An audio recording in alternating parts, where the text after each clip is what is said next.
This is Our View, the television voice of Washington's working families, brought to you by the Washington Federation of State Employees.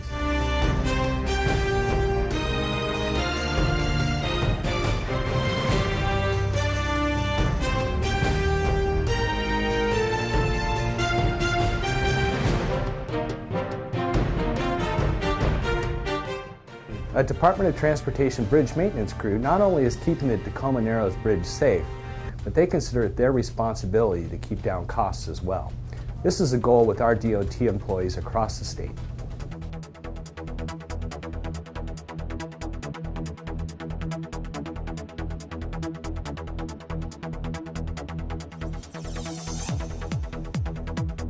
Out here today, we're basically saving the state a lot of money by not replacing all these cables. We're taking all the paint off for an inspection to make sure that they're not in a condition they need to be replaced. And we developed a tool that allows us to do that. From what I understand, we're probably saving the taxpayers around $9 million. Basically, the tool crushes the paint off of the cables. And we're able to visually inspect the cables to determine corrosion degree. And in the process, because we've not found the serious corrosion problem, we're able to recoat using the same type of system. That is a system of block and tackle and tools that go up and down instead of us. We still have to go up and down, but not nearly as much. And the time savings versus doing it by hand is phenomenal.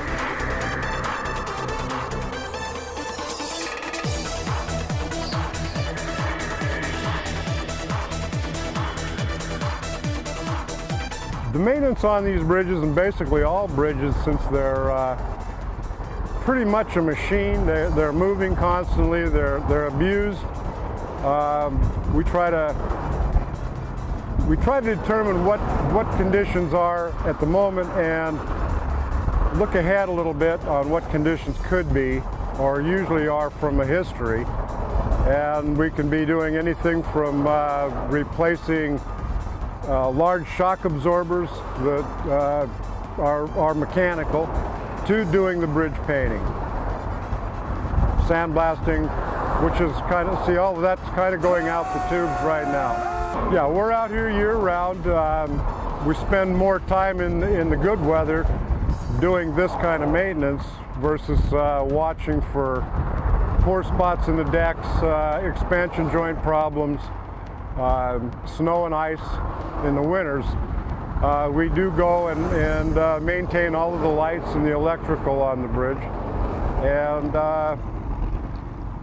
anything mechanical that we note is a malfunction, we go in and repair. We do adjustments on the pantograph jacks. We keep everything lubricated. Well, it takes at least that long to paint the bridge. 10 years, I'd say 12 years. And by the time you get done with the 12 years, you're starting over where you were 12 years earlier and continuing on. In the meantime, as you're doing that, you're doing the rest of the mechanical maintenance.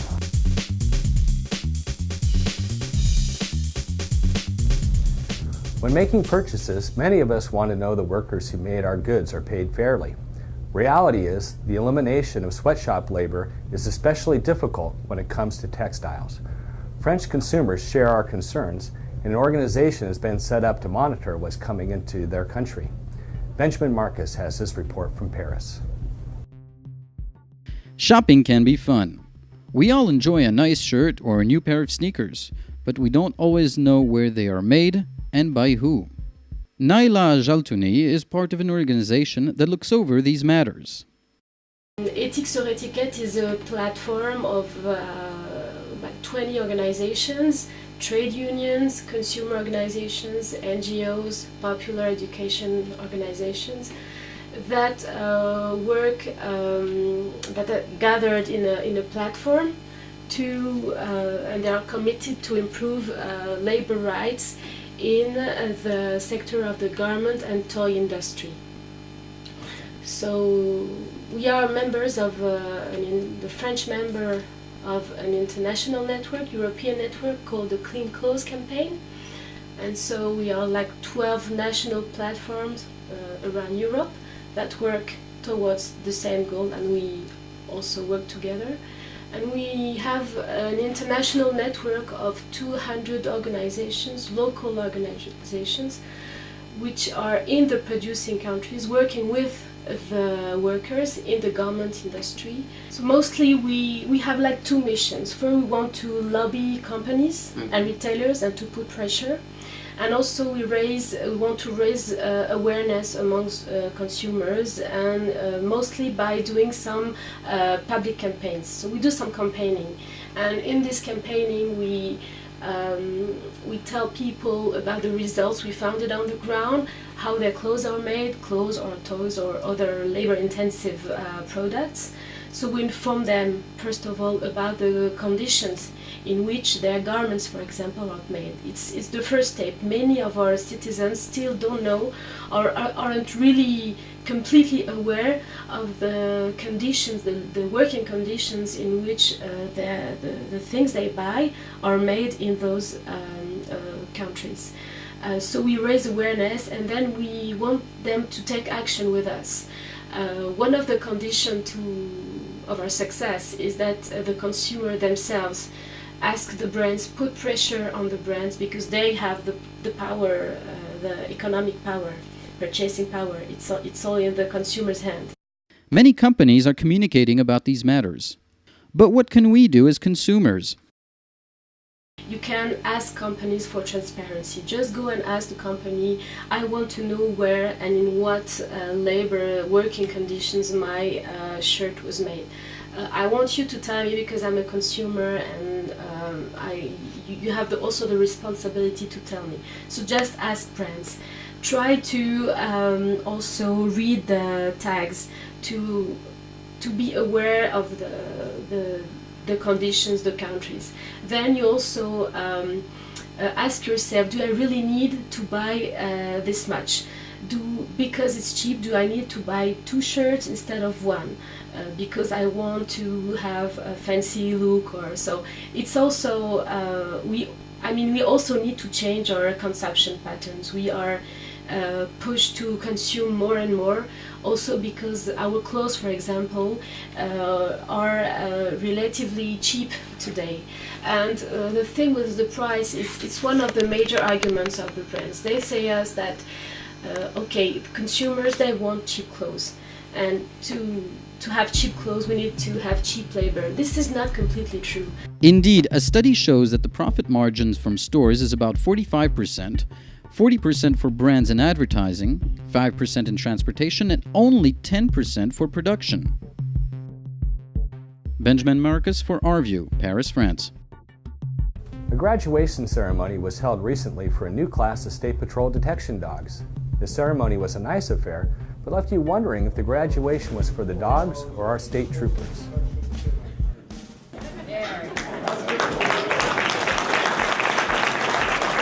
It's actually for the team. In the state of Washington, the K9 team consists of a handler and a dog, and they have to attend over 400 hours of training to be certified in the state. The dogs that the State Patrol uses are detection dogs, both narcotics and explosives. These dogs that you saw today graduating are explosive detection dogs, and they're trained to detect specific explosive compounds that are used throughout the world in different training environments and natural settings. It really has nothing to do with the specific breed of dog. It has to do with specific characteristics and drives that are natural within the dogs.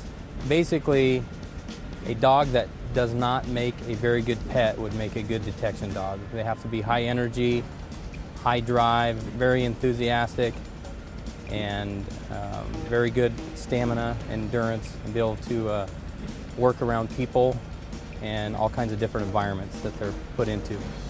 The main thing for the public to remember is that these dogs are not pets. They are working dogs, and if they converse with the handler, they may be able to take a break for a few moments and allow certain dogs to interact with the public.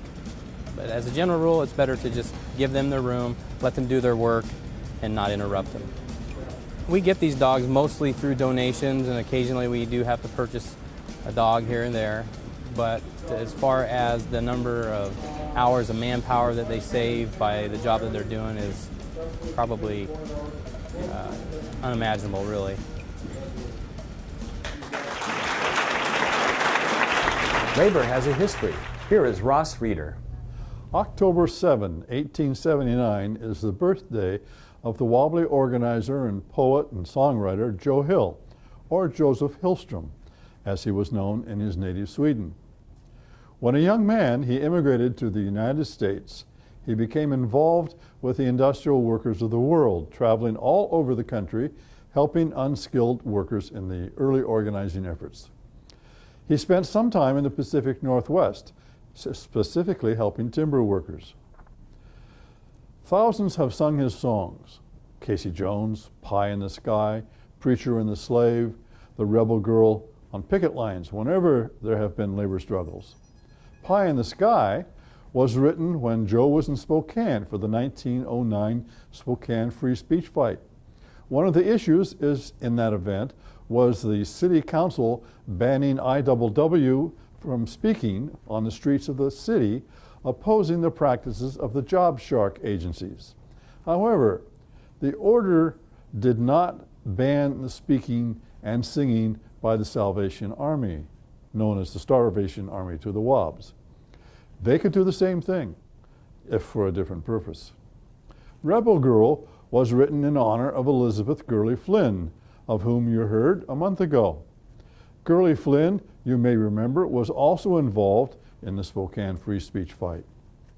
In 1914, the young IWW organizer and songwriter was arrested in Salt Lake City, charged with robbery and murder. He denied guilt. The Joe Hill case became a national, even an international cause célèbre. Many believed him a victim of an anti-labor frame-up. On November 19, 1915, he was executed by firing squad, according to the law of that state. His last words were reputed to have been, "Don't waste time in don't waste time in mourning, organize." According to Barry Stavis, author of a play about Joe Hill, the adherents of Joe Hill say that he was framed, that he was shot by the state of Utah, not for the murder of a grocer and his son, but because he was Joe Hill, labor's poet, the man who wrote songs expressing the deepest needs of the working class. Ironically, the state of Utah still uses the firing squad. One of the most famous labor songs is the Ballad of Joe Hill, written by Seattle-born composer Earl Robinson. Earl joined forces with lyricist Al Hayes at a summer camp for workers back in 1930s to write that song, and it's now known all over the world, and so is Joe Hill. This has been Our View, brought to you by members of the Washington Federation of State Employees. We remind you, when you accept a paycheck for your hard work, you don't give up your rights. Thank you for watching, and please join us again.